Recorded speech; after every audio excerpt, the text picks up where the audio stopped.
Hai, saya Dr. Lula Kamal. Kembali kita akan bicara mengenai masalah masker. Kalau kemarin kita bicara mengenai bagaimana masker kain bisa membantu memutus penyebaran corona atau COVID-19. Kali ini kita akan bicara bagaimana menggunakan masker kain dengan benar.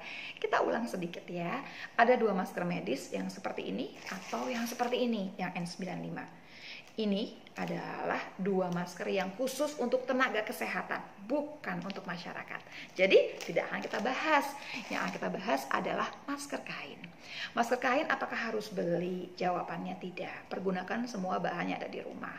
Misalkan punya kerudung yang sudah tidak terpakai, boleh digunakan. Punya kaos bekas, boleh digunakan. Yang penting ya, kita lipat bahan tersebut sehingga kita punya dua helai. Dan waktu menggunakan, hidung dan mulut tertutup dengan rapat.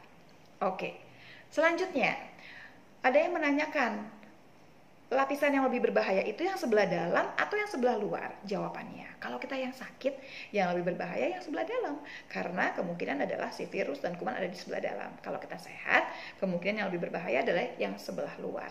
Tidak usah dipikirkan, karena yang namanya masker kain bekas pakai ini langsung ya akan kita pegang, kita masukkan ke dalam air sabun, kita rendam di air sabun untuk kemudian dicuci dan dikeringkan. Tangan kita yang sudah memegang masker bekas pakai ini langsung cuci tangan pakai sabun. Selesai. Apalagi yang harus diingat, semua masker ini hanya dipakai satu kali. Maksudnya apa dibuang? Bukan. Setelah dipakai berarti masker tersebut harus dicuci, dikeringkan, setelah bersih baru kemudian bisa dipakai kembali. Tapi baru pakainya sebentar, boleh tidak saya masukkan ke dalam kantong ya, kemudian nanti saya pergunakan kembali? Jawabannya tidak bisa.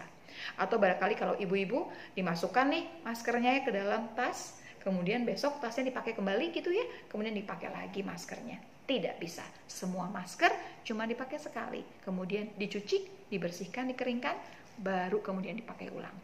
Masker medis seperti ini saja, tenaga kesehatan menggunakannya 3-4 jam, kemudian diganti dengan masker yang baru. Jadi ingat-ingat bahwa setiap keluar rumah harus menggunakan masker kain, dan menggunakan masker kainnya harus dengan benar. Cuma satu kali pakai ya, kemudian dicuci, dikeringkan, dibersihkan, baru kemudian dipakai lagi. Selamat menggunakan masker kain dengan benar.